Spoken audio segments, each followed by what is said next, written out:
विधानसभा निवडणुकीवेळी तुम्ही जी.आर. दाखवलेला होता की कोल्हापूर जिल्ह्यातून हा सगळा महामार्ग होणार नाही अशा पद्धतीचा जी.आर. तुम्ही दाखवलेला होता आणि असं असताना आता तो जी.आर. देखील रद्द करण्याची आत्ताच पालकमंत्र्यांनी याबद्दलच्या भावना व्यक्त केलेल्या आहेत. मंत्रिमंडळामध्ये शक्तिपीठाबद्दल 3 विषय होते. एक, शक्तिपीठ रस्त्याला मान्यता देणं, शक्तिपीठाच्या भूमी संपादनासाठी 12,000 कोटीला मान्यता देणं, त्यासाठी कर्ज उभारणं, आणि तिसरं, कोल्हापूर जिल्ह्याची जी भूमी संपादनाची कारवाई रद्द करण्यात आलेली आहे ती पुनर्स्थापित करणं. वरचे दोन्ही विषय मंजूर झाले.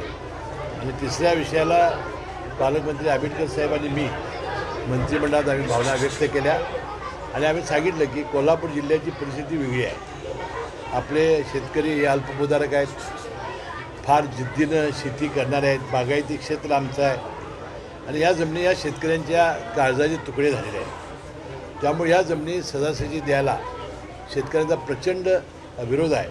त्यामुळंच आपण ही फक्त कोल्हापूर जिल्ह्यातील अधिसूचना त्यावेळा उपमुख्यमंत्री देवेंद्र फडणवीस साहेब आणि त्यावेळेचे मुख्यमंत्री एकनाथ शिंदे साहेबांनी रद्द करण्यासाठी आम्हाला सर्व लोकांचं सहकार्य केलं होतं. आणि आम्ही हे मांडलं की लोकसभेला शाहू महाराज इथे उपस्थित आहेत. लोकसभेला आणि विधानसभेच्या निवडणुकीमध्ये याचे फार मोठे परिणाम लोकसभेमध्ये ही केली नसते तर होणार होते आणि त्या पद्धतीने केलं.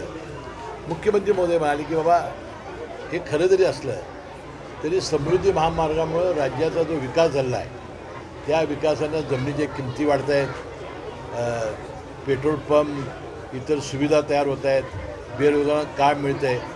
आणि मी खाजगी निमित्ताने ज्यावेळी भेटलो त्यावेळी मुख्यमंत्र्यांनी आम्हाला मंत्रिमंडळात आश्वासन दिलेलंच आहे की आम्हाला लोकप्रतिनिधींना विचारल्याशिवाय आणि शेतकऱ्यांना विश्वासात घेतल्याशिवाय आम्ही काही पुढची कारवाई करणार नाही. परंतु ते पुढेही म्हणाले 10वी नंतरच्या डिप्लोमा इंजिनिअरिंग करिअरसाठी सर्वोत्तम पर्याय doctor D.Y. Patil polytechnic, Kasba Bawada, Kolhapur.